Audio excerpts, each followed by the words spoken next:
दोस्तों हाल ही में मैंने डिटेंशन नाम की ताइवानीज सीरीज देखी है जो कि 2017 में आई डिटेंशन नाम के गेम से ही इंस्पायर्ड है। इस सीरीज को शुआंग शियांग एन और आई हुआन सू ने मिलकर डायरेक्ट किया है और क्योंकि ये एक ताइवानीज सीरीज है तो इसमें नेम्स काफी कंफ्यूजिंग है, तो मैं अपने हिसाब से सारे नेम्स को शॉर्ट करके आपको बताऊंगा। अब रेटिंग्स की बात की जाए तो IMDb पे इसे मिले हैं 6.3 स्टार्स आउट ऑफ 10 और रॉटन टोमेटोज पे इसका ऑडियंस स्कोर है 63%। तो आज की वीडियो में हम डिटेंशन सीरीज की कहानी को जानते हुए इसके एंडिंग और थियरीज पे बातें करेंगे। अब वीडियो शुरू करने से पहले मेरी आप सभी से एक रिक्वेस्ट है कि अगर आपको वीडियो पसंद आती है तो वीडियो को लाइक और चैनल को सब्सक्राइब जरूर कीजिएगा। So now with that said, let's roll the intro.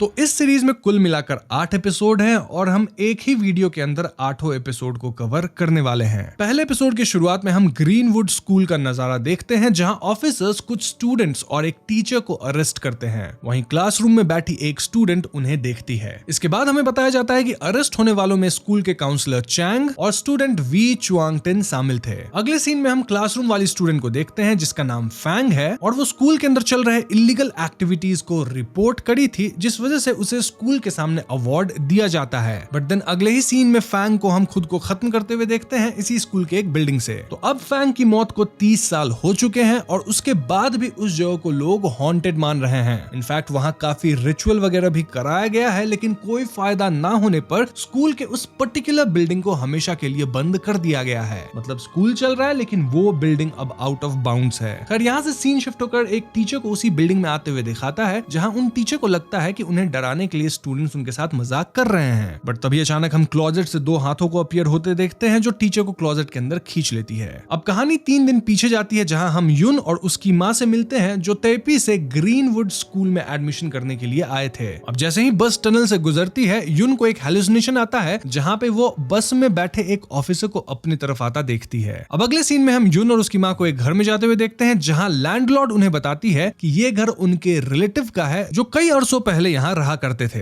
तभी हम युन को ऊपर वाले कमरे में जाते हुए देखते हैं जहां आलमीरा में उसे एक बुक मिलती है जिसमें फैंग और काउंसलर चैंग की पिक्चर थी। इसके बाद युन अपने कमरे को सेट करने लगती है और एक पेंटिंग को लगाते हुए वो अपने पास्ट को याद करती है। अचानक उसका ध्यान मिरर पे जाता है जहां वो अपना रिफ्लेक्शन देख अनकंफर्टेबल फील करती है और उस मिरर को कवर कर देती है। अब अगले दिन युन स्कूल जाने के लिए रेडी होकर ब्रेकफास्ट के लिए नीचे आती है जहां हम उसे मेडिकेशन लेते हुए देखते हैं। देन युन की माँ उसके बाल बनाते हुए उससे कहती है कि फाइनली वो दोनों फ्रेश स्टार्ट कर रहे हैं इसलिए युन को अच्छे से बिहेव करना चाहिए ताकि जल्द ही उसके पापा उन्हें लेने आ सके। ये सब सुन हम युंग को थोड़ा सैड होते हुए देखते हैं। एनीवेज युन स्कूल पहुंच जाती है जहां वो मिस्टर पाई को नोटिस करती है जो सभी स्टूडेंट्स के बैग को चेक कर रहे थे। मिस्टर पाई युन के बैग से भी कुछ बुक्स को कॉन्फिस्केट कर लेते हैं और पास करे सभी स्टूडेंट से कहते हैं कि ग्रीनवुड स्कूल के रूल आज भी सेम है और वो उन्हें वार्न करते हैं कि आगे वो इस बात का ख्याल रखे। आगे हम युन को उसी टीचर के साथ देखते हैं जिसे हमने एपिसोड की शुरुआत में देखा था और वो उसे बताती है कि स्कूल के करिकुलम के अलावा कोई भी और किताब यहाँ अंदर अलाउड नहीं है। मिस चाओ यून से कहती है कि क्लास 2-1 रूल फॉलो करने वाली है इसीलिए यून को भी अपने पास्ट को भुलाकर स्टडीज पे फोकस करना चाहिए। खैर यून क्लास में सबके सामने अपने आप को इंट्रोड्यूस करती है और वो नोटिस करती है कि क्लास में कुछ स्टूडेंट्स को डेविल का टैग पहनाया गया है और मिस चाओ उन्हें हॉलवे को क्लीन करने का ऑर्डर देती है। क्लास खत्म होते ही क्लास रिप्रेजेंटेटिव सू और कुछ स्टूडेंट्स को हम यून से बातें करते हुए देखते हैं और वो उससे कहते हैं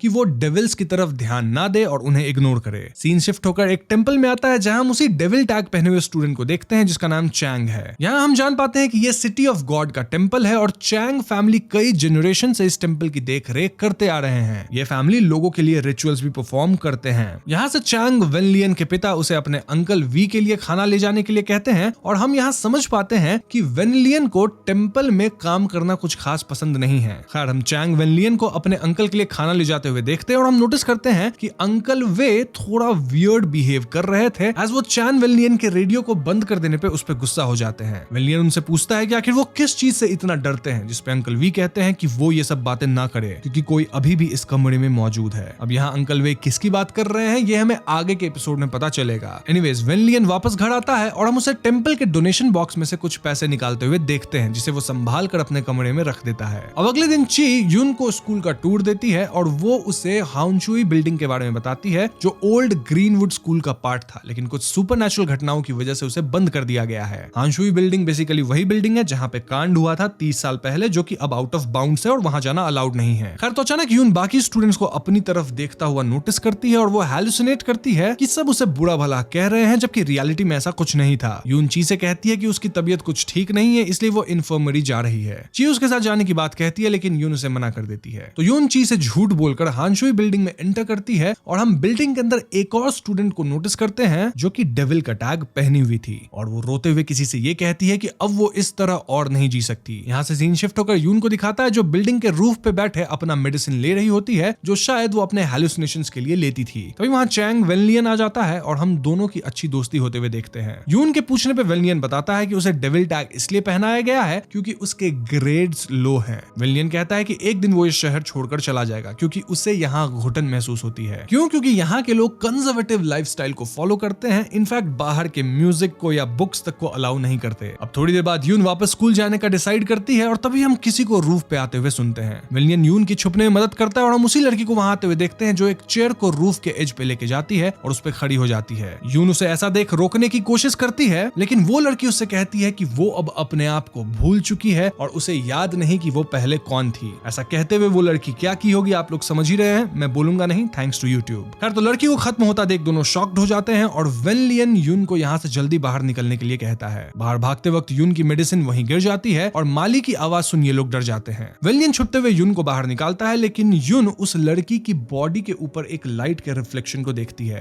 अब अगले सीन में हम प्रिंसिपल शेन को मृत शरीर के पास आते हुए देखते हैं जहां मिस्टर पाई भी मौजूद थे। प्रिंसिपल उसे सीक्रेटली इस इंसिडेंट को इन्वेस्टिगेट करने कहते हैं और उसे पता लगाने कहते हैं कि पिछली बार कराए गए रिचुअल में कहीं कोई कमी तो नहीं रह गई थी। मीनवाइल क्लास के अंदर हम सभी को इस इंसिडेंट के बारे में बातें करते हुए देखते हैं और यून भी वेनलियन से उस लड़की की बातों का मतलब पूछती है। वेनलियन उसे इन सब बात पर ध्यान ना देने के लिए कहता है और साथ में उसे एक तलिस्मन ड्रॉ करके देता है जिसे वो सेफ्टी के लिए अपने पास रखने कहता है। अब रात को यून को इस इंसिडेंट के नाइटमेयर्स आते हैं जिससे वो सो नहीं पाती और वो अपनी दवाई लेने के लिए उठती है, लेकिन वो रियलाइज करती है कि उसने अपना मेडिसिन वाला बॉक्स वहीं पे गिरा दिया है। अगली सुबह स्कूल में मिस्टर पाई सभी क्लास रिप्रेजेंटेटिव्स को डांटते हैं और उन्हें उन स्टूडेंट के नाम नोट करने के लिए बोलते हैं जो इस इंसिडेंट के बारे में बात करते नजर आए। ची के वापस क्लास में आने पर यून उसे अकेले में चलकर बात करने के लिए कहती है। इसके बाद हम दोनों को वॉशरूम में बातें करते हुए देख पाते हैं जहां यून उसे बताती है कि कल वो हानशुई बिल्डिंग गई थी और वहां उसका कोई सामान रह गया है। ची ये सुन उस पर गुस्सा करती है और उसे ये बात किसी और को बताने से मना करती है। अब इनके जाने के बाद हम वॉशरूम में किसी और स्टूडेंट को नोटिस करते हैं। नाउ क्लासरूम में मिस चाओ उन सभी बच्चों को क्लास के सामने बुलाकर उन्हें डांटती हैं जिनके नाम ची ने नोट किए हुए थे। तभी वहां मिस्टर पाई आते हैं और वेनलियन को पूछते हैं कि कल उसके साथ हानशुई बिल्डिंग में कौन गया था, जिसपे वेनलियन कहता है कि वो अकेला वहां गया था। मिस्टर पाई उसे थप्पड़ मारते और कहते हैं कि वो झूठ बोल रहा है। मिस्टर पाई उसे पनिश करते हैं और क्लास रिप्रेजेंटेटिव को भी डांटते हैं कि ये उसकी रिस्पॉन्सिबिलिटी थी कि वो स्टूडेंट का पता लगाए कि वेनलियन के साथ हानशुई बिल्डिंग में कौन गया था। तभी हम एक डेविल टैग पहने हुए लड़की को खड़े होते हुए देखते हैं और वो मिस्टर पाई से झूठ कहती है कि यून ने उसे बताया था कि वो कल हानशुई बिल्डिंग गई थी। ये सुनते ही यून गुस्सा होकर कहती है कि वो झूठ बोल रही है, जिसपे वो स्टूडेंट कहती है कि तुमने थोड़ी देर पहले ही मुझे वॉशरूम में ये बात बताई थी और ची भी वहां मौजूद थी।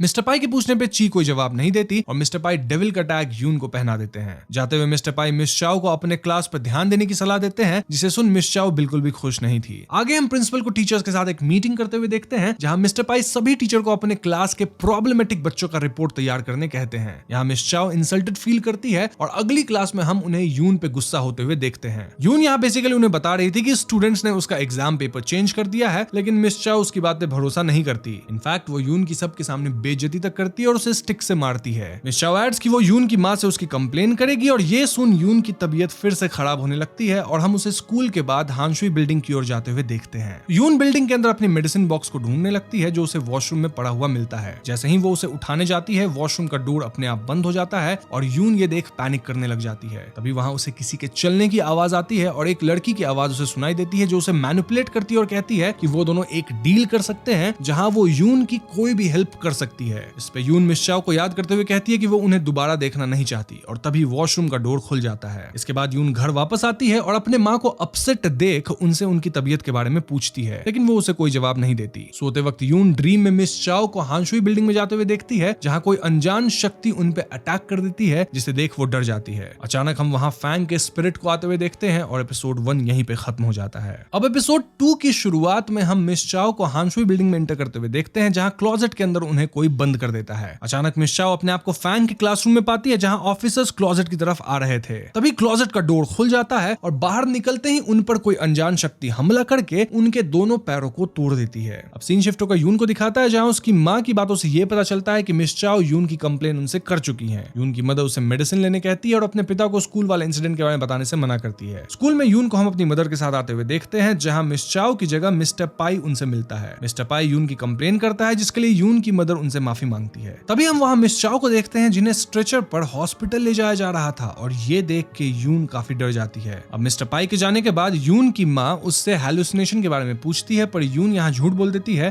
कि वो अब ठीक है। अगले सीन में हम प्रिंसिपल को मिस्टर पाई से बातें करते हुए देखते हैं जहाँ वो इन दोनों इंसिडेंट के चलते फिर से रिचुअल कराना चाहते थे और इस बार वो चैंग फैमिली को इसके लिए हायर करना चाहते थे। इसी बीच मिस्टर पाई उनसे कहता है कि क्लास 2-1 को उसे संभालने दिया जाए पर प्रिंसिपल कहते हैं कि उन्होंने किसी और को क्लास का टीचर अपॉइंट कर लिया है। तो क्लासरूम में हम उसी नए टीचर को आते हुए देखते हैं जो अपना नाम शन हुआ बताते हैं और वो प्रिंसिपल के ही बेटे थे। शन हुआ स्टूडेंट्स के सामने खुल के सोचने की बात करता है और वो यून के डेविल टैग को भी निकलवा देता है। शन हुआ सभी को होमवर्क देते हैं जिसमें उन्हें अपने बारे में एक्सप्रेस करने के लिए कहा गया था। तभी अचानक हम यून की तबीयत खराब होते हुए देखते हैं। क्लास खत्म होने पर यून वेन से मिलने टेंपल पे जाती है जहां उसकी फैमिली रिचुअल के लिए प्रिपरेशन कर रही थी। यून वेन को बताती है कि उसे रूफ वाले इंसिडेंट के बाद से नाइटमेयर्स आ रहे हैं जिसपे वेन उसे टेंपल में क्लींजिंग कराने की बात कहता है लेकिन यून मना कर देती है। वेन उसे रात में उसी बिल्डिंग में जाने के लिए इनवाइट करता है एज वो कुछ सीनियर के साथ वहां एक पेन स्पिरिट गेम खेलने जाने वाला है जो काइंड ऑफ वीजी बोर्ड जैसा ही गेम था। खैर उसी रात हम इन सभी को बिल्डिंग के बाहर देखते हैं जहां वेन सभी को तलिस्मन देता है और रूल्स बताता है कि कोई एक दूसरे का ना तो शोल्डर टच करेगा ना ही नाम से पुकारेगा और अगर किसी को अपना नाम सुनाई दे तो उस ओर नहीं देखना है। इसके बाद हम सभी को बिल्डिंग में एंटर करते हुए देखते हैं और वेन गेम की तैयारी करता है। वेन यून से कहता है कि वो खुद ही पेन को मूव करने वाला है इसलिए उसे डरने की बिल्कुल भी जरूरत नहीं है। यून भी इन्हें गेम में ज्वाइन करती है और वेन रियलाइज करता है कि पेन अपने आप मूव कर रहा है और यून की तरफ पॉइंट करते हुए स्पिरिट कहती है कि अब हेल्प करने की बारी तुम्हारी है। तभी हम यून को पजेस होते हुए देखते हैं और वो अपने आप को एक स्टोरेज रूम में पाती है जहां उसे फैंग की स्पिरिट दिखाई देती है। यून के पूछने पे वो कहती है कि हम दोनों एक ही हैं और अब मदद करने की बारी यून की है लेकिन यून से कहती है कि उसने ऐसी मदद नहीं मांगी थी जहां वो मिस चाओ को हार्म पहुंचाए। इस पे फैंग उसे पूछती है कि तुम्हें और क्या चाहिए और यहाँ यून कहती है कि वो चाहती है कि उसकी फैमिली भी एक नॉर्मल फैमिली रहे और उसकी हैलुसिनेशन की बीमारी ठीक हो जाए। इसी बीच हम फैंग को यून के पीछे आते देखते हैं जो उसके सिर पे हाथ रखते हुए कहती है कि उसे अब और सफर करने की जरूरत नहीं है। तभी हम यून को होश में आते हुए देखते हैं और सभी बिल्डिंग से बाहर निकल जाते हैं। घर वापस जाते वक्त वेन यून को अपने साथ टेंपल में चलने के लिए कहता है लेकिन यून इस बात को टाल के वहां से चली जाती है। घर पहुंचने पे वो शन हुआ को अपनी मदर से बात करते हुए देखती है और यून के आने पर वो उसे एक प्लांट गिफ्ट करता है और उससे कहता है कि कभी भी उसे हेल्प की जरूरत हो तो वो बेझिझक उससे कह सकती है। प्लांट को देख यून अपने डैड को याद करती है एज उन्होंने भी उसे बचपन में सेम प्लांट गिफ्ट किया था। शनहुआ के जाने के बाद यून की मदर उससे कहती है कि तुम्हारा नाम टीचर शनहुआ को किसी जापानीज पोएट्री क्लब की याद दिलाता है इसलिए उन्होंने तुम्हें ये प्लांट गिफ्ट किया। आगे वो यून से पूछती है कि कहीं वो फिर से पोएम्स तो नहीं लिखने वाली है। खैर सीन शिफ्ट होकर वेन पे आती है जो टेंपल में यून के लिए प्रेयर कर रहा था। तभी उसके पिता वहां आते हैं और उन दोनों की बातों से हमें पता चलता है कि वेन को अपना फैमिली बिजनेस आगे कंटिन्यू नहीं करना है क्योंकि उसे लगता है कि उसके पिता और उसमें ग्रैंडपा जैसी स्किल्स नहीं है।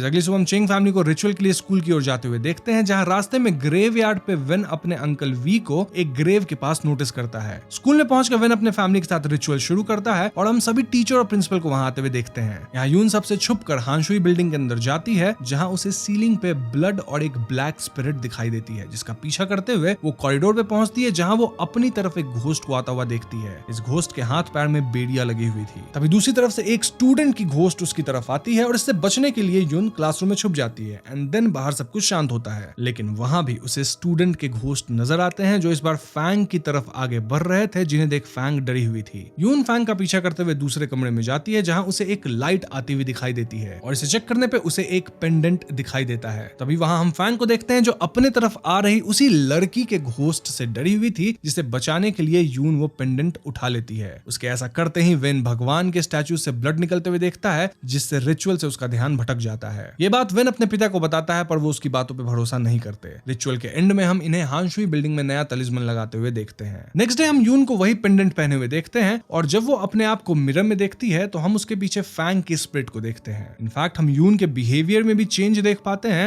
एज वो अब बहुत खुश रहने लगी थी। क्लास में भी उसकी पोएट्री सुन शन हुआ इंप्रेस हो जाता है और उसे पोएट्री क्लब को ज्वाइन करने के लिए बुलाता है। यहाँ वेन यून के इस बदले हुए बिहेवियर को नोटिस करता है और यहीं पे एपिसोड 2 खत्म हो जाती है। है। तो तीसरे एपिसोड में हम यून को पोएट्री क्लब ज्वाइन करते हुए देखते हैं, जहां शन हुआ उसे बाकी स्टूडेंट से मिलवाता है, लेकिन स्टूडेंट कहते हैं कि वो एक दूसरे को पहले से जानते हैं और वो शन हुआ को हानशुई बिल्डिंग वाली बात बताते हैं। शन हुआ ये इग्नोर कर उन्हें आने वाले नेशनल कॉन्टेस्ट के लिए पोएम लिखने कहता है और कॉन्टेस्ट जीतने पे उन्हें रिवॉर्ड देने की बात करता है। खैर, स्कूल के बाद हम यून को फैंग के साथ घर आते हुए देखते हैं और हमें यहाँ पता चलता है कि 30 साल पहले फैंग अपनी फैमिली के साथ यहाँ रहा करती थी। फैंग यून को अपने पास्ट लाइफ की विजन दिखाती है और क्लोजेट के ऊपर रखे बॉक्स में यून को फैंग की डायरी और फैमिली फोटो मिलती है। अगले दिन स्कूल में हम फैंग और यून को वही डायरी पढ़ते हुए देखते हैं जिसमें फैंग अपनी पोएम्स लिखा करती थी। तभी वहाँ वेन आता है और यून को स्कूल के बाद अपने साथ टेंपल में क्लिंजिंग के लिए चलने कहता है, लेकिन यून उसकी बात फिर से टाल देती है और वेन यहाँ यून के गले में उसी पेंडेंट को नोटिस करता है। स्कूल के बाद हम वेन को अंकल वी से मिलते देखते हैं, जहाँ वी फैंग के ही ग्रेव पे ऑफरिंग कर रहे थे। वेन के पूछने पे वो बताते हैं कि ये ग्रेव उनकी एक स्कूल की सीनियर की है। नेक्स्ट डे स्कूल में हम पाई को यून को पनिश करते हुए देखते हैं क्योंकि वो क्लास में पोएट्री लिख रही थी। यहाँ फैंग यून से कहती है कि अगर वो चाहे तो फैंग पाई को भी मिस चाओ की तरह सबक सिखा सकती है, लेकिन यून उसे ऐसा कुछ करने से मना करती है। तभी वहाँ शनहुआ आता है और पाई को पनिश करने से रोकने की कोशिश करता है, जिससे इनके बीच बहस हो जाती है। इसी बीच वहाँ प्रिंसिपल भी आ जाते हैं, जिसे देख फैंग उन्हें घूरने लग जाती है। प्रिंसिपल शनहुआ से पाई की बातों को मानने कहता है और वो पाई को कुछ जरूरी बात करने के लिए अपने साथ ले जाता है। शनहुआ यून को आगे से क्लास में पोएम लिखने से मना करते हैं और उसे लाइब्रेरी को यूज करने कहते हैं। एनीवेज, हम शनहुआ और उसके पिता को बातें करते हुए देखते हैं, जहाँ शनहुआ ग्रीनवुड स्कूल को बदलने की बात कहता है, लेकिन उसके पिता इन सब बात पे ध्यान ना देकर उसे काउंसलर की बेटी से मिलने जाने कहते हैं। इस पे शनहुआ मना कर देता है, लेकिन उसके पिता कहते हैं कि उसके नाम के बिना शनहुआ की अपनी कोई पहचान नहीं है, इसीलिए उसे उनकी बातें माननी पड़ेगी। अगले सीन में हम शनहुआ को काउंसलर ली से मिलते हुए देखते हैं, लेकिन थोड़ी देर बाद वो वहां से उठकर चला जाता है। अगले दिन हम लाइब्रेरी में यून को देखते हैं, जो फैंग के साथ कॉन्टेस्ट के लिए पोएट्री लिखने की कोशिश कर रही थी। उसी रात हम उसकी माँ को फोन पे उसके पिता से इस बात पे झगड़ते हुए देखते हैं कि वो उनसे अभी तक मिलने नहीं आए हैं। इनकी फैमिली को देख फैंग भी अपना पास्ट याद करती है, जहाँ उसके माता पिता भी ऐसे ही झगड़ते रहते थे। अगली सुबह यून नोटिस करती है कि फैंग ने उसकी पोएम कंप्लीट कर दी है और वो फैंग को इसके लिए शुक्रिया कहती है। स्कूल में शनहुआ भी यून की पोएम सुन खुश हो जाता है और उसके टैलेंट की तारीफ करता है, जिसे देख फैंग काउंसलर चैंग को याद करती है, एज वो भी ऐसे ही फैंग की तारीफ किया करते थे। घर पर हम फैंग और यून को बात करते हुए देखते हैं, जहाँ यून कहती है कि अगर वो कॉन्टेस्ट जीत जाती है तो उसके पिता खुश होंगे और उसकी फैमिली फिर से नॉर्मल हो जाएगी। फैंग नोटिस करती है कि यून अपने फैमिली सिचुएशन का ब्लेम अपने ऊपर ले रही थी, इसलिए वो यून से कहती है कि इन सब में उसकी कोई गलती नहीं है। यून फैंग को अपनी तरफ पोएट्री लिखना सिखाने कहती है, जिसपे फैंग उसे सच्चे प्यार को महसूस करने की बात कहती है और हम उसे काउंसलर चैंग के साथ अपने बिताए हुए पल को याद करते हुए देखते हैं। खैर, जैसे जैसे कहानी आगे बढ़ती है, हम शनहुआ और यून को एक दूसरे के साथ काफी समय बिताते हुए देखते हैं। मीनवाइल वेन एक दिन हानशुई बिल्डिंग में जाता है, जहां वो अपने पिता द्वारा लगाए गए तलिस्मन से खून निकलता हुआ देखता है। ऐसे में वो उस तलिस्मन को निकालकर खुद से एक तलिस्मन ड्रॉ करता है और वहां लगा देता है। उसी रात वेन टेंपल में प्रे करता है और उसके पिता के पूछने पे वो उन्हें वही तलिस्मन दिखाता है, जिसे देख उसके पिता वेन पे गुस्सा करते हैं और कहते हैं कि वो अपना काम कर चुके हैं और अब आगे जो भी होगा उसकी चिंता उसे करने की जरूरत नहीं है। सीन शिफ्ट होकर यून पे आता है, जिसे हम शनहुआ के साथ बाहर जाने के लिए तैयार होते देखते हैं। शनहुआ उसे बाकी बड़े पोएट से मिलवाता है और उन्हें बताता है कि यून की पोएम कॉन्टेस्ट के फाइनल्स के लिए शॉर्टलिस्ट हुई है। ये सुन सभी उसे कांग्रेचुलेट कर उसके पोएम की तारीफ करते हैं। तभी वहाँ मिसेस लिन आती है और शनहुआ यून को उनसे मिलवाता है। घर वापस आते वक्त शनहुआ यून को इयररिंग गिफ्ट करता है, जिसे देख वो बहुत खुश होती है। यहाँ फैंग भी काउंसलर चैंग को याद कर सैड होती है, एज उन्होंने इसी जगह फैंग को वही पेंडेंट गिफ्ट किया था। नेक्स्ट डे यून स्कूल में काफी खुश नजर आती है, लेकिन वेन नोटिस करता है कि यून ने अपने टेस्ट पेपर में फैंग का नाम लिखा हुआ है और वो उसे अपना नाम सुधारने कहता है। तभी वेन को याद आता है कि उसने ये नाम उसी ग्रेव में देखा था जिसे अंकल वी हमेशा विजिट करते हैं। तो स्कूल के बाद हम वेन को अंकल वी से मिलते हुए देखते हैं और वो उनसे फैंग के बारे में पूछता है, लेकिन वी उसे कुछ नहीं बताते, इनफैक्ट गुस्सा अलग हो जाते हैं। अब वेन भी हार नहीं मानता, इनफैक्ट वो लाइब्रेरी में जाकर फैंग के बारे में ढूंढने लगता है, जहां वो नोटिस करता है कि फैंग की हर पिक्चर को किसी ने खराब कर दिया था। तभी वेन न्यूज़पेपर में उसी रूफ वाली लड़की की न्यूज देखता है और वो उसके गले में पेंडेंट को नोटिस करता है। वेन यून को ढूंढते हुए हानशुई बिल्डिंग के रूफ पे जाता है और यून से पेंडेंट को उसे देने कहता है, एज फैंग यून को पेंडेंट के थ्रू ही पजेस कर रही है एंड इट्स क्वाइट पॉसिबल कि वो यून को मार भी देगी। ये सुन यून शॉक हो जाती है, लेकिन वो वेन को पेंडेंट नहीं देती। वेन जबरदस्ती पेंडेंट निकालने की कोशिश करता है, जिससे यून उसे रोकने के लिए धक्का देती है और इसके बाद वेन एकदम से अपने आप को एक क्लासरूम में पाता है। वहां हम फैंग और यून को भी देखते हैं, जहां यून फैंग से पूछती है कि क्या वेन सच कह रहा था, जिसे सुन हम फैंग को स्माइल करते हुए देखते हैं और एपिसोड 3 यहीं पे खत्म हो जाती है। अब चौथे एपिसोड में हम फैंग और यून को बातें करते हुए देखते हैं, जहां फैंग यून से कहती है कि उसकी वजह से यून की लाइफ नॉर्मल हुई है, क्योंकि उसका पोएम तो वही लिखी एंड देखा जाए तो उसके इलनेस को भी वही ठीक की। ये सुनते ही यून फैंग से कहती है कि वो इसलिए उसकी हेल्प ले रही थी ताकि वो उसका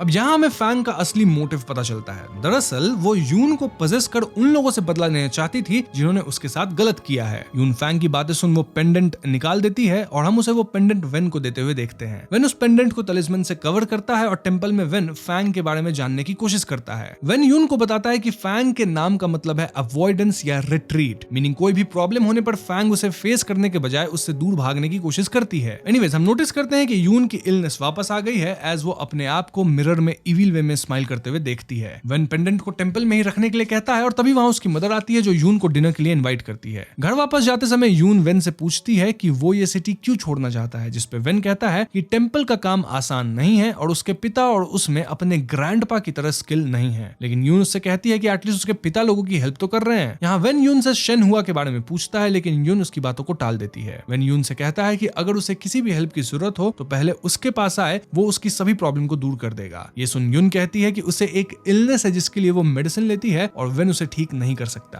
अब घर आते हैं यून अपने पॉकेट से वही पेंडेंट निकालती है और यहाँ हम समझ पाते हैं कि यून ने पेंडेंट की जगह एक स्टोन टेंपल में रखा है एज वो फैंग को अपने से दूर नहीं करना चाहती थी। तो अगले दिन स्कूल में हम पाई को क्लास में देखते हैं जो स्टूडेंट्स को बताते हैं कि आज वो उनके क्लास टीचर हैं और अब से शेन हुआ उन्हें कोई भी क्लास नहीं पढ़ाएंगे क्योंकि उन्होंने स्कूल के रूल्स को तोड़ा है। पाई सभी को फिर से सारे रूल्स को फॉलो करने कहते हैं और वेन और यून को डेविल का टैग पहना देते हैं। मीनवाइल हम शेन हुआ को अपने पिता के साथ देखते हैं जहां उसके पिता उसे यून के साथ बाहर जाने की बात पे डांटते हैं एज वो एक स्टूडेंट के साथ फ्लर्ट कर रहा था। शेन अपने आप को डिफेंड करने की कोशिश करता है लेकिन उसके पिता कहते हैं कि आज वो क्लास 2-1 की कोई भी क्लास नहीं लेगा। उसी शाम हम लाइब्रेरी में यून को शेन के साथ देखते हैं जहां यून उससे कहती है कि वो पोएट्री नहीं लिख पा रही है एज उसके अंदर कोई टैलेंट नहीं है। शेन हुआ उसे समझाने की कोशिश करता है लेकिन यून कहती है कि इन रियलिटी वो कुछ भी नहीं है। शेन हुआ ये सुन उससे कहता है कि वो भी यून की तरह डरा हुआ है क्योंकि उसे भी ये लगता है कि उसकी अपनी कोई पहचान नहीं है। यून उसे कंफर्ट करने की कोशिश करती है और हम शेन हुआ को उसे किस करते हुए देखते हैं। तभी लाइब्रेरी से कुछ गिरने की आवाज आती है लेकिन चेक करने पे शेन हुआ को वहां कोई दिखाई नहीं देता। तो घर पे पोएट्री लिखते वक्त हम यून को स्ट्रगल करते हुए देखते हैं और ऐसे में वो फैंग की डायरी से कॉपी करने की कोशिश करती है लेकिन तभी वो अपने पास्ट के एक इंसिडेंट को याद करती है जहां प्रेशर में आके वो किसी और ऑथर की पोएट्री कॉपी की थी एंड देन वो पकड़ी गई और उसके बाद उसकी मां ने उसे सबके सामने मारा था। यून ये बात याद करके डायरी वापस रख देती है और नेक्स्ट डे जब स्कूल में शेन हुआ यून को अपने साथ लाइब्रेरी चलने के लिए कहता है तो यून मना कर देती है। यून शेन हुआ से पूछती है कि अगर वो पोएम नहीं भी लिख पाती है तो क्या फिर भी शेन हुआ उसकी इसी तरह केयर करेगा, जिस पे शेन कुछ जवाब नहीं देता और यून वहां से चली जाती है। इसके बाद हम यून को हांशुई बिल्डिंग में देखते हैं जहां वो पेंडेंट को बाहर निकाल फैंग को बुलाने की कोशिश करती है लेकिन फैंग उसके सामने नहीं आती। तभी वहां वेन आता है और यून से पूछने की कोशिश करता है कि आखिर उसे हुआ क्या है, जिस पे यून कहती है कि वो इसलिए स्ट्रेस में है क्योंकि वो पोएम नहीं लिख पा रही है। वेन ये सुनते शेन हुआ पे गुस्सा हो जाता है सेइंग कि वो खुद तो पोएम नहीं लिख पाता इसलिए यून पे प्रेशर डाल रहा है। वेन तो यून को पोएट्री तक छोड़ने की बात कह देता है। तो इसके बाद वेन शेन हुआ से मिलने जाता है और उन्हें स्टूडेंट्स के सामने ही बातें सुनाने लग जाता है और कहता है कि अगर वो सच में इतना फेमस पोएट है तो उसकी लिखी बुक्स कहाँ हैं। इस पे शेन हुआ कहता है कि उसकी बुक सोल्ड आउट हो चुकी है इसलिए उसके स्टूडेंट ने अभी तक उसकी बुक्स नहीं पढ़ी है। शेन हुआ वेन से कहता है कि वो समझ सकता है कि वेन यून को लेकर कंसर्न्ड है पर यून का पोएट्री लिखना भी उतना ही इंपॉर्टेंट है।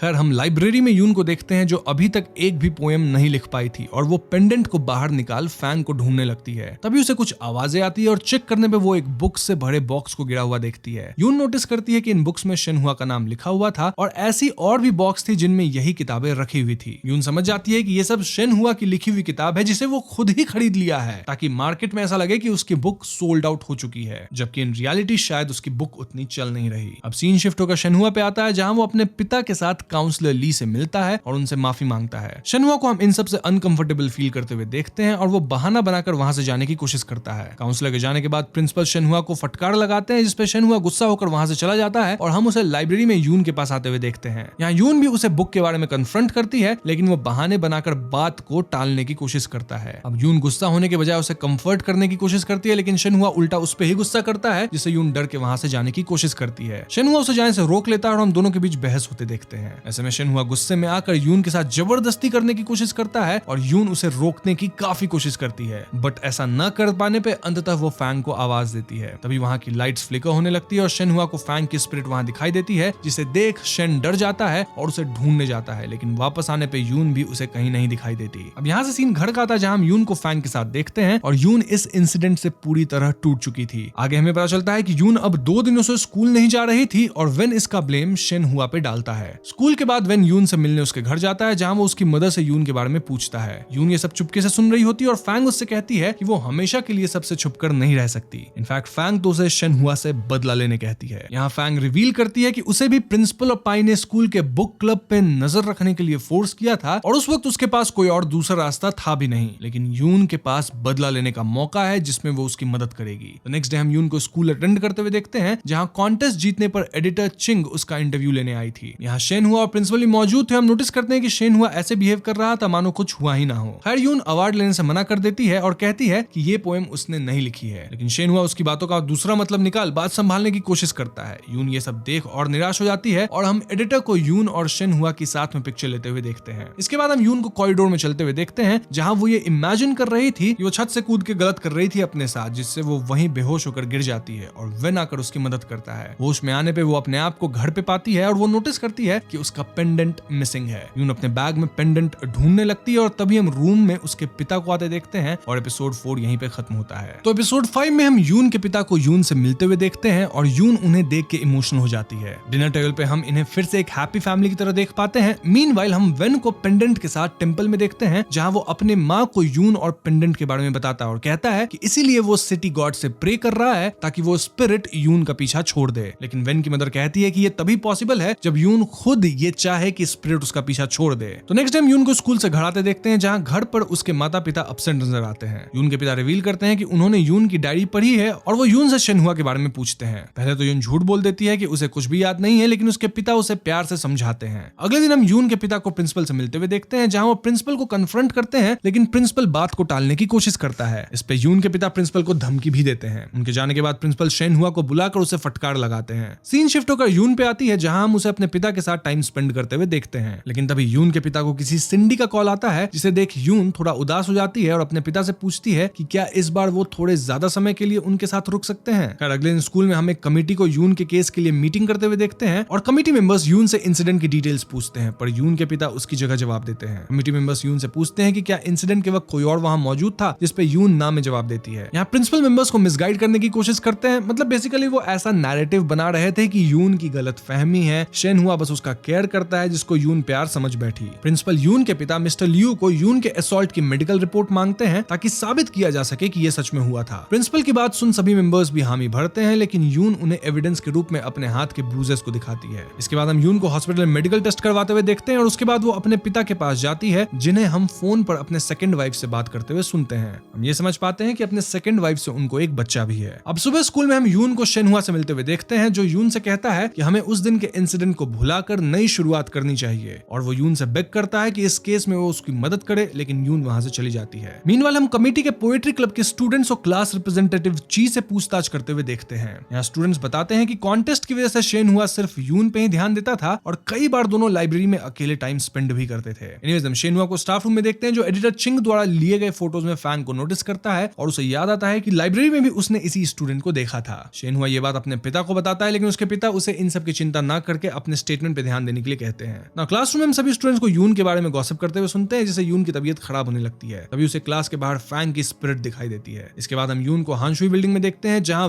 वेन उससे मिलने आता है और वो यून को सभी की बातों को इग्नोर करने कहता है। वेन उससे पूछता है कि क्या सच में उसके और शेन हुआ के बीच में कुछ हुआ था, जिस पे यून उसे ना में जवाब देती है और वेन गुस्सा होकर उसे उसके साथ ये सिटी छोड़ने के लिए कहता है। सीन अगले दिन मीटिंग पे शिफ्ट होती है और मेंबर्स यून की मेडिकल रिपोर्ट में यून के वुंड्स में शेन हुआ की स्किन सेल्स मिलने की बात करते हैं। शेन हुआ अपनी स्टेटमेंट देता है कि वो तो बस यून को एज ए टीचर की तरह गाइडेंस दे रहा था, जिसे यून गलत समझ बैठी। यून के पिता ये सुन गुस्सा हो जाते हैं और सभी को शेन हुआ का दिया गिफ्ट दिखाते हैं। इस पे शेन हुआ कहता है कि ये तो बस उसने यून के कॉन्टेस्ट में सेलेक्ट होने पर एज ए रिवॉर्ड उसे दिया था। यून के पिता शेन हुआ पर अपनी अथॉरिटी का यूज कर यून का फायदा उठाने का ब्लेम डालते हैं, लेकिन पाई मेंबर्स के सामने यून के पुराने स्कूल में हुए इंसिडेंट की रिपोर्ट पेश करता है, जहां उस पे प्लेजरिज्म का आरोप लगा था। पाई बेसिकली यहाँ यून को झूठी साबित कर रहा था, मतलब उसे एक पैथोलॉजिकल लायर बुला रहा था और ये सुन यून के पिता गुस्सा हो जाते हैं। यहाँ सभी यून को ही ब्लेम करने लग जाते हैं, इनफैक्ट क्वेश्चन करने लगते हैं कि अगर शेन हुआ यून के साथ बुरा किया है तो इसका विटनेस कोई क्यों नहीं है। तभी पाई चे को बुलाता है, एज उसके पास इस केस से रिलेटेड कोई इंपॉर्टेंट डिटेल्स है। चे ह्यू मेंबर्स को बताती है कि एक दिन वो यून को ढूंढते हुए लाइब्रेरी में गई थी, जहां उसने शेन हुआ और यून को किस करते हुए देखा था। मेंबर्स उससे पूछते हैं कि किस इनिशिएट किसने किया था, जिसपे वो शेन हुआ का नाम लेती है, जिसे सुन सभी शॉक हो जाते हैं। इसके बाद हम यून को घर पे अपनी माँ के साथ देखते हैं, जहां उसकी माँ कहती है कि ये सब उनकी ही वजह से हो रहा है, क्योंकि वो ही यून को यहाँ लेकर आई थी। लेकिन यून कहती है कि गलती उसी की है और ये सब जो हो रहा है वो उसकी वजह से हो रहा है। नेक्स्ट डे स्कूल में हम शेन हुआ को मीटिंग के दौरान लाइब्रेरी में हुए किस का सारा ब्लेम यून पे डालते हुए देखते हैं। तभी यून के पिता सबके सामने कहते हैं कि यून को मेंटल इलनेस है और इस इंसिडेंट ट्रीटमेंट से उसके मेंटल हालत पर और जोर पड़ रहा है। ये सुन यून और उसकी माँ दोनों शॉक में आ जाते हैं और यून की माँ उसे कंफर्ट करने की कोशिश करती है। पाई मेंबर्स को बताता है कि काउंसलर और मेडिकल रिपोर्ट में भी यही लिखा है कि यून की मेंटल हेल्थ ठीक नहीं है और उसे हैलुसिनेशंस और डिल्यूजन्स भी होते रहते हैं और इसी डिल्यूजन के चलते वो शेनहुआ के अटेंशन को प्यार समझने लगी। आगे प्रिंसिपल कहते हैं कि यून शेनहुआ के रिजेक्शन को हैंडल नहीं कर सकी, इसलिए वो असॉल्ट की झूठी कहानी बनाने लगी। यहाँ शेनहुआ भी कहता है कि उसे यून कभी पसंद ही नहीं थी। ये सब सुनते ही यून टूट जाती है और हम शेनहुआ को भी रोते हुए देखते हैं और इसका मतलब ये कि वो यून की केयर करता था, लेकिन उसने यून के साथ गलत भी किया था जिसका रिग्रेट शायद उसे था, लेकिन वो अपने पिता की बात मान यहाँ यून को ही गलत साबित कर चुका है। तो कमेटी केस पे अपना फैसला सुनाती है और सारा ब्लेम यून के डिल्यूजन पे डाल के केस को डिसमिस किया जाता है। यून के पिता उन्हें स्कूल में ही छोड़ वहां से अकेले चले जाते हैं और यून यहाँ फिर से अकेली हो जाती है। तभी वेन उसके पास आता है और उसे एक नोट देकर वहां से चला जाता है। घर पे हम यून के पिता को वापस जाते हुए देखते हैं और यून की मदर उन्हें रोकने की कोशिश करती है पर वो नहीं रुकते। यून ये सब अपने कमरे से सुन रही थी और वो वेन के दिए हुए नोट को पढ़ती है जिसमें वेन ने यून को आज रात बस स्टैंड पे मिलने कहा था। अगले सीन में हम यून को बस स्टैंड पे खड़ा देखते हैं लेकिन वेन वहां नहीं आता। इसके बाद यून टेंपल पे जाती है जहां उसे वही पेंडेंट दिखाई देती है और उसको देख वो रोने लगती है। घर पर उसे हम फिर से फैंग से बात करते हुए देखते हैं और यहाँ फैंग उसे बदला लेने में उसकी मदद करने की बात कहती है,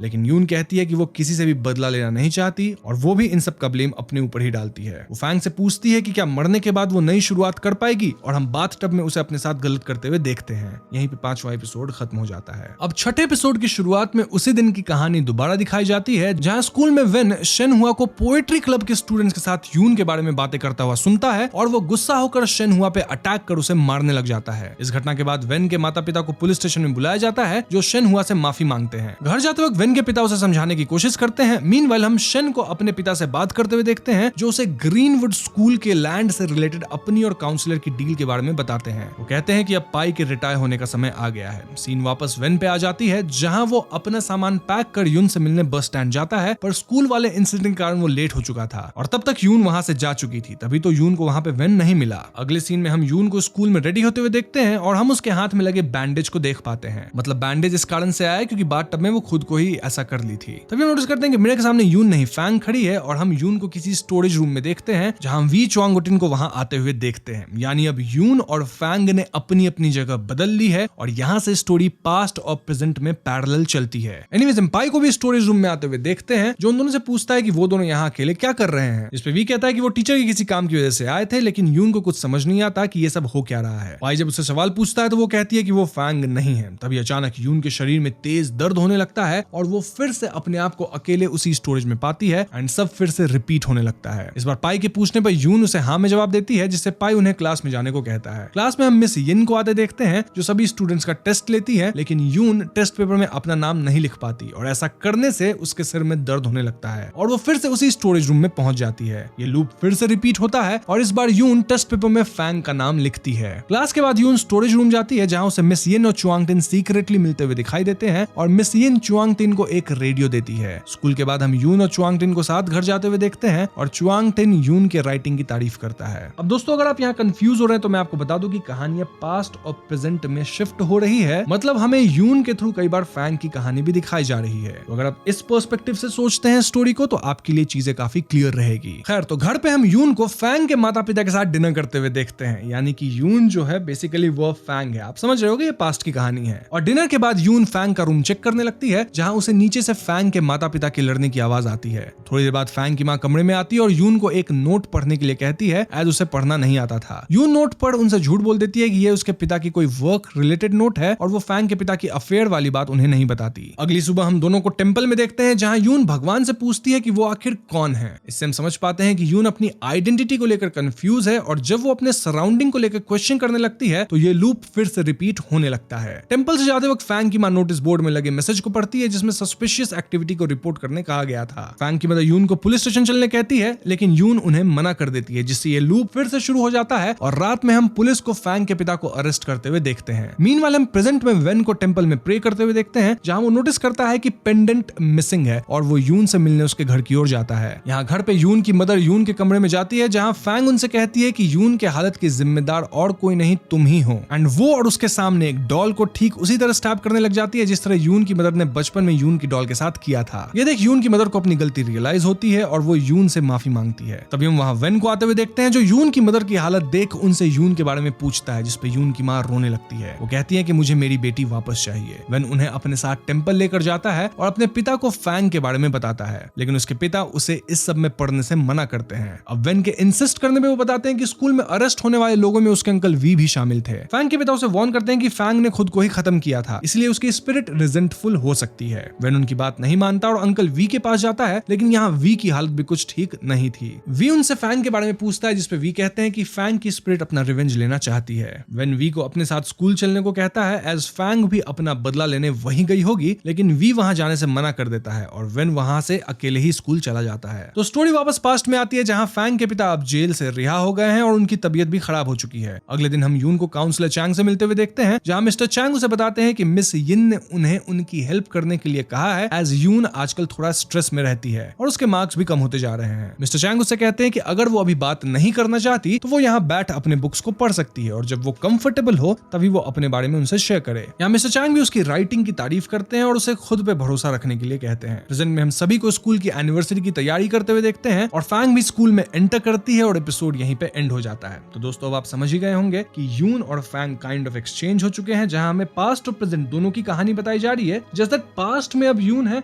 और प्रेजेंट में फैंग है। अब 7वें एपिसोड में हम स्कूल में पाई को आते देखते हैं और डीन शन उसे प्रिंसिपल यिन से मिलवाता है। डीन उन्हें बताता है कि पाई आर्मी से ट्रांसफर होकर हमारे स्कूल में सर्विस देने आए हैं। प्रिंसिपल पाई का वेलकम करते हैं और उससे कहते हैं कि ये स्कूल है, आर्मी नहीं, इसीलिए उन्हें एडजस्ट करने में थोड़ी परेशानी हो सकती है। प्रिंसिपल यिन के जाने के बाद हम पाई और डीन शन को बात करते हुए देखते हैं। सीन शिफ्ट होकर यून को दिखाता है और हम देखते हैं कि मिस्टर चैंग और उसके बीच नजदीकियां बढ़ने लगी है और पाई भी ये नोटिस करता है। एनीवेज एक दिन मिस्टर चैंग के साथ गार्डनिंग करते हुए यून रोई प्लांट को नोटिस करती है और उसे अपने पिता की विजन आती है, पर यून उसे समझ नहीं पाती। यानी अब यून अपने आप को पूरी तरह भूल चुकी है और फैंग की जिंदगी जीने लगी है। यून जैसे ही ये बात मिस्टर चैंग को बताने की कोशिश करती है, उसके सर में तेज दर्द होने लगता है, लेकिन इस बार वो लूप में नहीं जाती। इसके बाद यून और मिस्टर चैंग बाहर टाइम स्पेंड करते हैं और घर वापस आते समय मिस्टर चैंग यून को वही पेंडेंट गिफ्ट करते हैं। नेक्स्ट डे स्कूल में हम इन सभी को साथ में फोटो लेते हुए देखते हैं, एज फैंग और चुआंगटीन ने पोएट्री में अवार्ड जीता था। यहाँ मिस यिन और चुआंगटीन भी यून और मिस्टर चैंग के बीच बढ़ती दोस्ती को नोटिस करते हैं। प्रेजेंट टाइम में हम पाई को प्रिंसिपल से मिलते हुए देखते हैं, जहाँ प्रिंसिपल से रिटायर होने की बात कहते हैं। इसे सुन पाई शॉक में आ जाता है। यहाँ हम दोनों के बीच बहस होते हुए देखते हैं और पाई कहता है कि उसे पता है कि वो फिर से कोई स्कीम प्लान कर रहा है, जैसा उसने 30 साल पहले बुक क्लब के नाम पे प्रिंसिपल यिन के साथ धोखा कर उन्हें अरेस्ट करवाया था एंड देन उनकी जगह ले ली थी। इसके बाद हम पाई को गुस्सा होकर अपने ऑफिस में जाते हुए देखते हैं और हम फैंग को भी स्कूल में आते हुए नोटिस करते हैं, लेकिन वेन उसे रोकने की कोशिश करता है और फैंग तो उसे उसी स्टोरेज रूम में ट्रैप कर देती है। वहीं पास्ट में हम यून को मिस्टर चांग से मिलने उनके ऑफिस में जाते हुए देखते हैं, लेकिन मिस्टर चांग अपने ऑफिस में मौजूद नहीं होते और यून उनके टेबल में रखे एक पेपर को नोटिस करती है, जिसमें मिस यिन मिस्टर चांग को मिलने के लिए कहती है। तभी मिस्टर चांग वापस आ जाते हैं। थोड़ी देर बाद यून उनसे शाम को मिलने की बात कहती है और मिस्टर चांग उसे मना कर देते हैं, सेइंग कि आज वो उससे नहीं मिल पाएंगे। इसी बीच मिस यिन वहां आती है, जिसे देख यून गुस्सा होकर वहां से चली जाती है। यून बाहर से इनकी बातें सुनती है, जहां मिस यिन यून और चैंग के रिलेशन को लेकर मिस्टर चैंग को वार्न करती है और कहती है कि कहीं वो यून की वजह से पकड़े ना जाएं। तभी वहां पाई आता है और वो मिस लिन से कहता है कि प्रिंसिपल यिन उसे बुला रहे हैं। पाई यहाँ ये भी कहता है कि उसने सुना है कि कुछ टीचर्स बच्चों को प्राइवेट ट्यूशन के नाम पे उनके साथ बैंड बुक्स को पढ़ते हैं। ये सुन मिस यिन उन्हें चिंता ना करने की बात कहती है और वहां से चली जाती है। मीनवाइल हम यून को इनकी बातें सुनते हुए देखते हैं और वो यहाँ से चुआंगटिन से मिलने जाती है और उससे बुक क्लब के बारे में पूछती है और बताती है कि उसने मिस यिन और चुआंगटिन को स्टोरेज में चुपके से मिलते हुए देखा था। ये सुन चुआंगटिन उसे मिस यिन का दिया हुआ रेडियो दिखाता है और बताता है कि ये अनलाइसेंस्ड रेडियो है और हम इसमें ऐसे ब्रॉडकास्ट को सुनते हैं जो गवर्नमेंट द्वारा बैन की गई है। चुआंगटिन जैसे ही रेडियो ऑन करता है, हम प्रेजेंट में वी को उनकी बातें सुनते हुए देखते हैं, जिसे सुन पहले तो वी डर जाता है, लेकिन फिर वो चुआंगटिन को चिल्लाकर उससे कहता है कि वो यून को कुछ न बताए। वी की आवाज हम यून को भी सुनते हुए देखते हैं, लेकिन चुआंगटिन को कुछ भी सुनाई नहीं देता। खैर यून उससे उन बुक्स के बारे में पूछती है, लेकिन चुआंगटिन इस बात को टाल देता है। इसके बाद हम यून को स्टोरेज रूम में बुक्स ढूंढते हुए देखते हैं। तभी वहां मिस यिन आती है और उसके गले में पेंडेंट देख उसे समझाने की कोशिश करती है, लेकिन यून वहां से चली जाती है। नेक्स्ट डे हम यून को मिस्टर चांग के ऑफिस में देखते हैं, जहां मिस्टर चांग उसे कहते हैं कि उसकी काउंसलिंग पूरी हो चुकी है, इसलिए अब उसे उनके पास आने की कोई जरूरत नहीं है। यून मिस्टर चांग के ऐसे बिहेवियर से उदास हो जाती है और पेंडेंट को टेबल पर रख के वहां से चली जाती है। और शाम को हम उसे चुआंगटिन से मिलते देखते हैं, जो उसे बुक्स लिस्ट देता है और ये बात किसी को भी बताने से मना करता है। अगले दिन हम डीन शन और पाई को यून से पूछताछ करते देखते हैं, जहां वो उसे बुक क्लब के बारे में पूछते हैं और उन्हें पता है कि मिस्टर चांग और मिस यिन इसमें शामिल है। यून यहाँ कोई भी जानकारी होने से मना करती है, लेकिन पाई गुस्सा होकर उसके बाल खींचता है और उससे चांग और उसके रिलेशनशिप के बारे में सवाल पूछता है। डीन शेन यून से कहता है कि अगर वो बुक क्लब के खिलाफ सबूत लाकर उन्हें देगी तो वो मिस्टर चांग का नाम इसमें शामिल नहीं करेंगे। सीन शिफ्ट होकर उसी दिन पे आता है जब मिलिट्री पुलिस मिस्टर चांग और बाकी सभी को अरेस्ट करती है। इसके बाद डीन शेन यून को मिस्टर चांग का एक लेटर देता है और उससे कहता है कि चांग ने बस उसका यूज किया है। क्लासरूम में भी हम बाकी स्टूडेंट्स को यून को बुली करते हुए देखते हैं, जिसके बाद यून स्कूल के रूफ पे बैठ मिस्टर चांग का लेटर पढ़ती है जिसमें वो यून से प्यार की बात को इनकार करते हैं। यून ये पढ़कर टूट जाती है और खुद को समाप्त करती है। तभी यून अपने आप को एक जेल में बंद पाती है जहां वो उसी लड़की को देखती है जिसने उसे हानशुई बिल्डिंग में हॉन्ट किया था। यहाँ यून मिस्टर चांग और चुआंगटिन की मृत शरीर को भी देखती है और जैसे ही वो उस लड़की के सिर से बैग निकालने की कोशिश करती है वापस स्टोरेज रूम पहुंच जाती है और ये लूप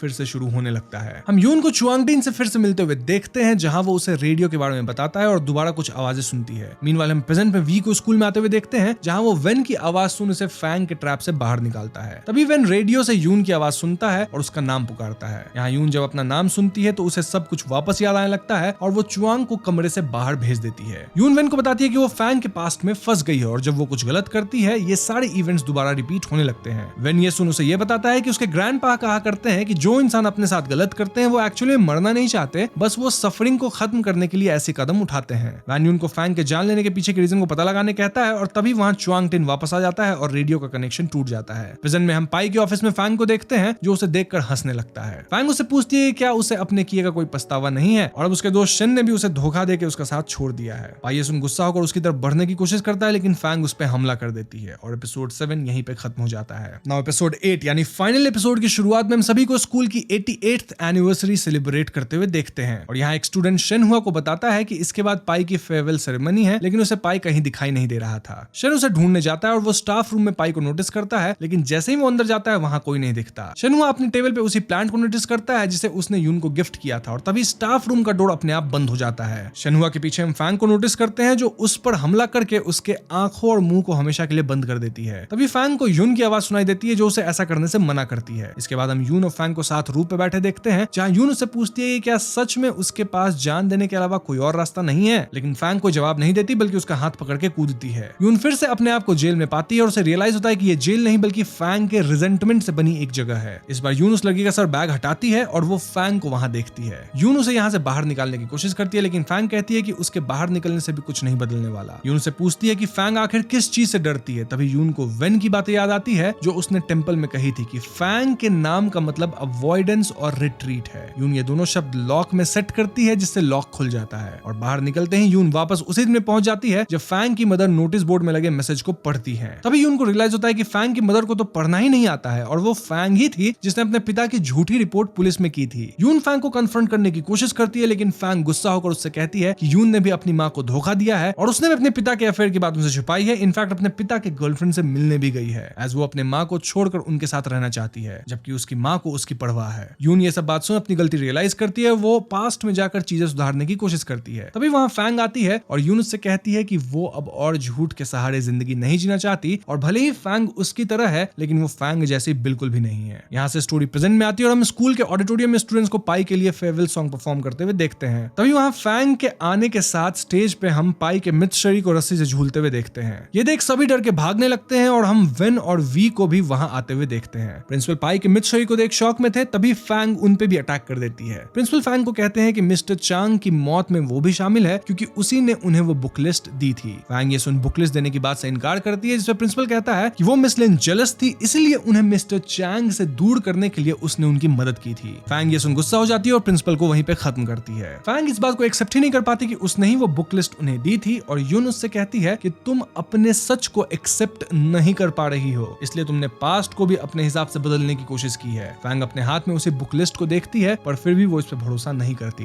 तभी वी फैंग को आवाज देता है और फैंग वी को जिंदा देख शॉक्ड हो जाती है और उसे लगता है कि फैंग भी मिस्टर चांग के साथ मारा गया है। वी उसे बताता है कि मिस्टर चांग ने उसकी मदद की थी इसीलिए उसे सिर्फ जेल की सजा हुई थी। यहाँ वी फैंग से कहता है कि उसे इस बात का रिग्रेट है कि उसने फैंग को बुक लिस्ट दिया और उसकी वजह से सब मारे गए। फैंग उससे माफी मांगती है लेकिन वी कहता है कि गलती उसकी भी थी क्योंकि वो फैंग को पसंद करता था इसलिए बस थोड़ी देर बात करने के लिए उसने वो उसे बुक लिस्ट दिया था। वी बताता है कि मिस्टर चांग को ये बात पहले से पता थी कि फैंग ने वो बुक लिस्ट डीन शेन को दी थी। वी फैंग को मिस्टर चांग का लेटर देता है जिसे पढ़ने पे उसे रियलाइज होता है कि मिस्टर चांग सच में उससे प्यार करते थे लेकिन यून यहाँ फैंग से कहती है कि उसे ये बात पहले से पता था बस वो ये एक्सेप्ट नहीं कर पा रही थी। क्या एक्सेप्ट नहीं कर पा रही थी कि उसकी वजह से मिस्टर चांग की जान गई है। ये सब सुनकर भी फैंग कहती है कि अब इसका कोई फायदा नहीं है क्योंकि एट द एंड कुछ भी चेंज नहीं होने वाला है। यू उसे कंफर्ट करती है और फैंग से कहती है कि फैंग उसे अपनी दुनिया में इसलिए लेकर आई थी क्योंकि वो चाहती थी कि कोई उसकी मदद कर सके और सिर्फ वही फैंग को अच्छी तरह समझ सकती है। यून फैंग को मिस्टर चैंग के पास ले जाती है जहां उन्हें एग्जीक्यूट करने के लिए लाया जाता है, लेकिन मिस्टर चैंग इससे बिल्कुल भी डरे हुए नहीं थे। फैंग ये देख रोने लगती है और एटलीस्ट अब उसने अपनी सच्चाई को एक्सेप्ट कर ली है। यून उसे उसका पेंडेंट वापस करती है और हम फैंग की स्पिरिट को डिसअपीयर होते हुए देखते हैं। मतलब अब उसकी आत्मा को शांति मिल चुकी है। यहाँ से सीन शिफ्ट होकर थोड़े दिन बाद की कहानी दिखाता है जहाँ अब सब कुछ नॉर्मल हो चुका था और हम यून को स्कूल जाते हुए देखते हैं। यहाँ यून और उसके मदर की रिलेशनशिप भी अब काफी अच्छी हो गई थी। यून वेन से मिलने टेंपल पे जाती है और हम दोनों को वी से मिलते हुए भी देखते हैं जहाँ अब वी भी ठीक हो चुका था। इनफैक्ट वो पास्ट को भुला चुका था। रेडियो में चल रहे न्यूज से हमें पता चलता है कि प्रिंसिपल और काउंसलर ली का फ्रॉड पकड़ा गया है और हम स्कूल में शन हुआ को अकेले बैठे देखते हैं। यहाँ हमें पता चलता है कि अब क्लास को स्टूडेंट्स ही संभालते हैं। क्लास के बाद हम यून और वेन को साथ में देखते हैं जहाँ यून स्कूल से आते हुए एक लाइट को नोटिस करती है लेकिन वो उसे इग्नोर कर वहां से चली जाती है। सीरीज के अंत में हम वेन और यून को साथ देखते हैं और यहीं पे सीरीज भी खत्म होती है। तो दोस्तों ये थी डिटेंशन सीरीज की कहानी और भले ये सुनने में थोड़ी सी कंफ्यूजिंग लग रही होगी लेकिन एक्चुअली में कहानी सिंपल ही है। मतलब हाँ, कहानी को पास्ट प्रेजेंट में बता के देन कैरेक्टर्स को अलग अलग टाइमलाइंस में डाल के चीजें को थोड़ी सी कॉम्प्लिकेट की गई है। I agree. लेकिन अगर आप देखें तो यहाँ फैंग की स्टोरी है, यून की स्टोरी है, दोनों की स्टोरी काफी हद तक मिलती जुलती है and the whole point was कि फैंग को रियलाइज करना था कि गलती उसकी भी थी। बेसिकली फैंग अपनी गलती को एक्सेप्ट करने के बजाय उससे दूर भाग रही थी, इसलिए उसकी स्पिरिट को पीस नहीं मिली और वो बदला लेने के लिए वापस फंसी रहती है। लेकिन जब यून उसे रियलाइज करवाई कि उसे अब अपने आप से डर के भागने की जरूरत नहीं है तो उसकी आत्मा को फाइनली शांति मिल जाती है। यहाँ दोनों ही मिलकर एक दूसरे के डर को दूर करते हैं और सीरीज में हम हैप्पी एंडिंग होते हुए देखते हैं। अब लास्ट में जो यून को लाइट दिखाई दी वो हो सकता है किसी और स्पिरिट की हो एंड इट्स क्वाइट पॉसिबल कि वहां और लोगों के साथ भी बुरा हुआ होगा, but I am pretty sure कि वो फैंग की स्पिरिट तो नहीं थी। अब इस सीरीज की प्लॉट एक रियल इंसिडेंट से लूजली इंस्पायर्ड है जहां 1947 में तेपी में एक स्कूल के स्टूडेंट और टीचर मिलिट्री रिजीम के खिलाफ प्रोटेस्ट करते हैं, लेकिन मिलिट्री वायलेंस का यूज करके प्रोटेस्ट को दबाने की कोशिश करती है जिसमें कई लोगों की जान चली गई थी। वैसे मैंने आपको बताया है कि ये